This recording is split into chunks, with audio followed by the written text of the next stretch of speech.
Anda masih menyaksikan Sapa Indonesia Akhir Pekan bersama saya Muhammad Syahreza. Saudara, usai bertanding melawan Australia, timnas Indonesia kembali bersiap menghadapi Bahrain di kualifikasi Piala Dunia 2026 Selasa mendatang. Timnas Indonesia sudah tiba di Jakarta Jumat sore. Skuad Garuda tiba di gedung VVIP Bandara Soekarno-Hatta Tangerang, Banten pada Jumat sore. Satu persatu pemain timnas seperti Joe Pelupesi, Justin Hubner, Tom Hee, dan Martin Paes langsung memasuki bus yang menjemput di bandara. Setelah semua pemain masuk, rombongan skuad Garuda ini langsung menuju hotel di Jakarta sebelum mereka harus kembali berlatih jelang laga melawan Bahrain pada Selasa mendatang.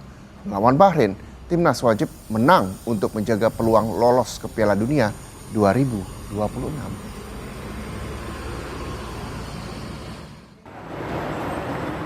Tak hanya timnas, tim Bahrain juga sudah tiba di Indonesia.